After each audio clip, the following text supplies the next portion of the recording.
David and Jen here with the David Christopher's channel, and we are back with you today for David to create something beautiful. What do you have in mind? So today we're going to do a wreath for kind of St. Patrick's Day, kind of every day, but we're going to use a lot of green, so we're going to call it St. Patrick's Day. Okay. And we're going to put a cross in the middle of it because St. Patrick went to Ireland to share the gospel. So we're doing that for him. Awesome. And look at my shirt. I didn't even plan it today. I mean, it's not St. Patrick's Day, Well, but you're wearing and I green. wore green, so how odd. You must have known Just ahead happened. of time. No clue. For those of you that are new to our channel, we have an import wholesale company and retail store. So if you own your own business, you can buy from us wholesale. And if you are a do-it-yourselfer and you just want to make something for yourself or for a friend or whomever, relative, go for it. We've got you covered. For yourself? Yeah, for yourself.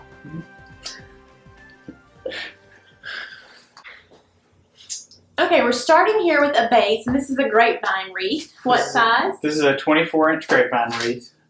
And the first thing we're going to do is, instead of buying a ton of products, I'm going to try and do this a little bit differently. So you can buy as much greenery as you want, but the first thing I'm going to do is I'm actually going to take some of this green dyed Spanish moss, and I'm going to glue it just kind of sporadically around the wreath, and that will help fill in some of the green spots because this is a lot less expensive than, you know, plastic foliages and things like that. So we're just going to thin this out a little bit,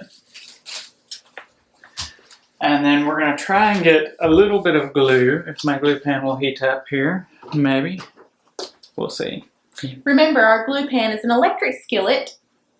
We buy glue by the pound in bags, glue chips, like 10-pound bags. Yeah, not glue sticks, although I did melt the glue stick in here yesterday.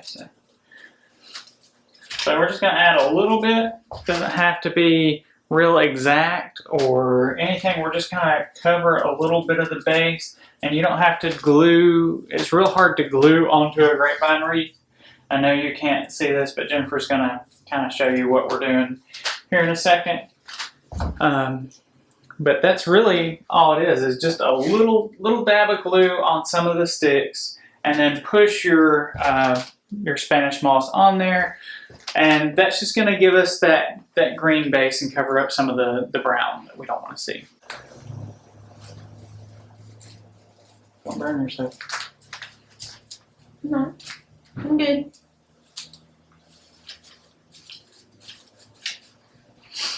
So we're just painting on. Just painting. Painting on the hot glue for the moss. Do we sell this moss? We do. Awesome. When you check out the description box, I'm going to list all the items that David has used in the wreath today. So you will know as we go along everything that's being used. You won't have to wonder.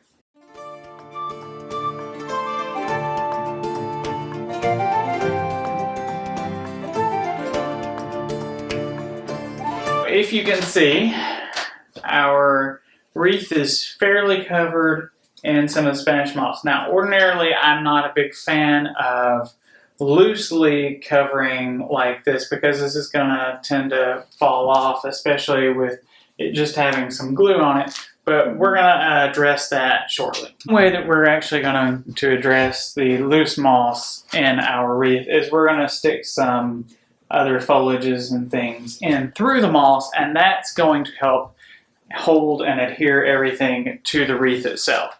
So Jennifer's holding some of our fern leaves that I'm starting to use, and I'm just going to start with a little bit. We don't want to go crazy with it. Remember, the moss is kind of our base here. And I'm going to show you what.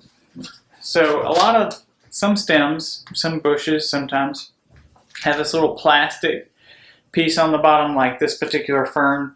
And if you twist, sometimes, not all the time, it will come off, and that's just a little plastic cone, like a little miniature ice cream cone that holds your stem.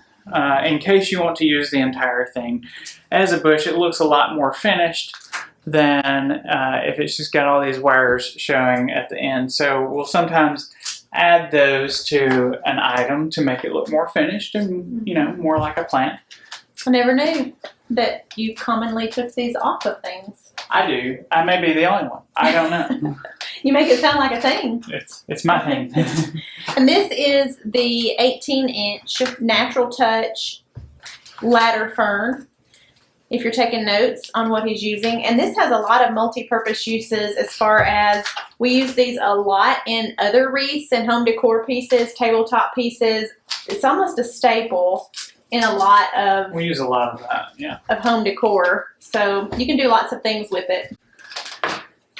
So the other thing, while I'm doing this, that I would like to mention is that if I'm doing a wreath all the way around, as this one is, instead of just in one location, top, bottom, side angle, if I'm adding something all the way around like this that's going to stick out from the wreath, a lot of times what I'll do is I'll go from the outside to the inside, to the outside, to the inside. So you don't have everything in the middle, you don't have everything on the outside. That starts to look like layers, and it's just not very congruent to what you're trying to achieve if you're trying to do something like this. So, you know, if this one's going really high up, I need this one to maybe kind of come back in, maybe overlap the wreath just a little bit, but I don't want everything, all of my fern pieces to go outside of the wreath.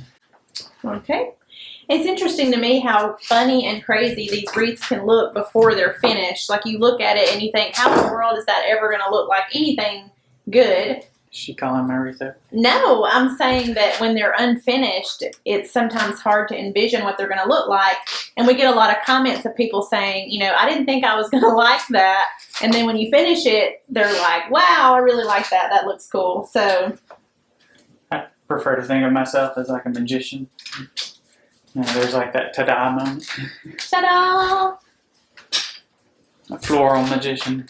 That would be my job title. Yeah, a floral magician. You got a new It one. goes along with all the pyrotechnics that I would like to add to my design show. Mm-hmm. One day Fireworks I'm gonna get and those cold flowers. spark machines, and we're gonna we're gonna come out on, you know, on our own little platform, and some smoke billowing up from the Okay, stage. you're getting out of hand at this point. Okay. You've added all the ladder fern.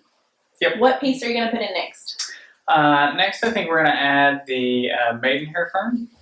I know what that is. Yay! It's this one. This is the maiden hair fern plant, 12 inches. And it is obviously in green. Get you a better look at that.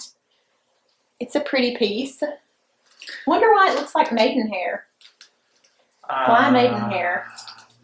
I guess that's what maiden's hair looked like in the 1200s, maybe? Yeah. Does it look like my hair? I'm going to go It with look better than my hair. Who knows? Okay. So it'd be easier to deal with if I just had a plastic fern hair. It'd probably be a little bit easier to deal with until it gets brittle and falls apart. Okay, so you're going to add these in. Yeah. Where? So these I'm going to actually add in. I'm going to cut these a little bit. So I'm going to cut just a little piece of this out because I really want this to look almost planted in a few particular places. So I want it to look like it's growing. This wreath is really coming alive because we're still thinking about St. Patrick's Day and you know, trying to make things come alive here in green color. Yes. And So you mentioned St. Patrick shared the gospel, and where did you learn your knowledge of St. Patrick in this story? Most of my St. Patrick's Day knowledge comes from VeggieTales. Nice. That was a good one though. I have to say, if you're gonna watch a VeggieTales, that's a good one to see. It's pretty funny. He goes to Ireland and he's explaining that the people should worship God, and he's telling them about everything, and they're like, but we worship wood. sticks, stones, things like that. He was like, no, that's a bad idea. Not a good idea. It was kind of fun. We used to watch a lot of VeggieTales. We did. Mainly with our oldest son when he was a baby, Isaiah. We were all into VeggieTales. We actually watched VeggieTales before we had kids. That's how I learned about haikus. The sumo of the opera. Yeah. Nice. That one was stuck in my my DVD player in the car for a while. Okay, do you need more of this? I think I need one more. Okay. So you're cutting all of these apart. I'm really just cutting this. It has a little tall branch kind of in the center, and I'm really just cutting that off. Oh, okay. To make it smaller plants, and that gives me kind of 2 pieces. Okay. Don't be afraid to cut up your pieces. I think that can be a common mistake when you're not used to working with florals is you receive something like this and you just think that you must use it just like this or you're not going to be using it correctly, and that's just not true. You can use all the pieces and parts. You can cut off parts and sometimes even make things look like a different piece altogether with a few minor adjustments to trimming things down and taking things off. True. Okay, you don't need another one of these. Don't need another one of those. So what we're going to do now is we're actually going to attach our cross. And this is, if I can let them know, a 19.5 by 0.5 by 26.5 metal cross with wood base. And it's an antique brown. This color is an antique brown. And these crosses actually can be standalone. We have people purchase these and hang them on their door. They come with a hanger on the back. So you can, if you have a nail, you can hang that on your door. But David's going to use it in a different way. So I'm going to use the hanger that normally is used for the nail, screw, whatever you're going to attach to the wall. And I'm going to use that hanger and attach my a little piece of wire to that picture hanger hook. And then I'm going to go through the grapevine. Easier said than done. There you go. But go through the grapevine and tie that really just as tight as I can possibly get it. Would you like me to do it for you back You here? can. You're back Like, there. I'm You want back to do it? here. That's fine. Supposed to be assisting you. I can at least handle this part. Lovely assistant. And are you leaving a little bit of it to make a door hanger so that it can be used on a hook? You could, if you want to use some of that wire. Sometimes I would just use another piece of wire to add to the grapevine itself. But You can tie that in a little hook, so.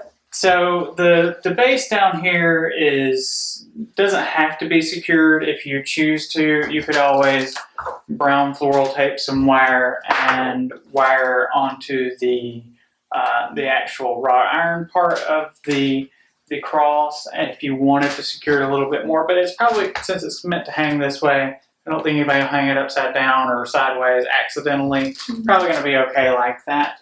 And we're just going to add a little bit more foliage. Yeah, we're going to use some of these little picks just to give it a pop of something different.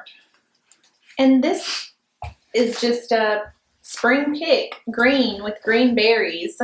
It has a little bit of purple. It does have just a little bit of like a little purple lavender stem in it. And because this is one of those hand wrapped stems, I'm just pulling it apart, and I'm going to use, because I don't need the whole thing all together, I'm just going to take that apart and place some of these pieces in here individually just to give us some. This has a little bit lighter green color to it, so we want to give some variation. It breaks it up a little bit. Yeah, it's got a little bit of a green berry, just some different foliages, and that way we don't have just all of that same moss green kind of color going on. Give it a little bit more color depth here. I'm going to use this little bit of the that purple lavender, just because it does make me think a little bit of thistle, and thistle and greenery does make me think of Ireland, Scotland, that area. I'm sure someone will correct me and say that's not indigenous or something of that nature, but thank you, YouTube. We'll figure it out. But that's what it makes me think of, so that's what we're getting.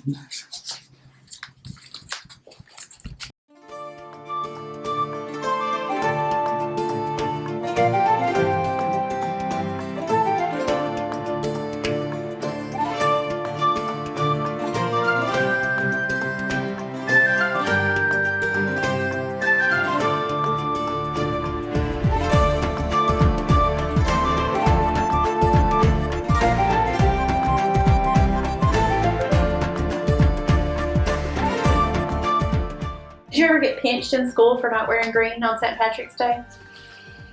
Maybe. I probably blocked out that memory. I remember though teachers would always have stickers like shamrocks and different green things. So if you forgot to wear green or you didn't have any green, you didn't feel left out, they gave you a sticker to wear. So I don't really have any St. Patrick's Day traditions, but if you all do, we'd love to hear from you in the comments. Let us know what your traditions are if you have any. And let us know what you think of this beautiful wreath. You want to hold it? We could hang it on that. Oh yeah, we could. Pull it off the easel. It's my little hook that I made. Yeah. Looky there.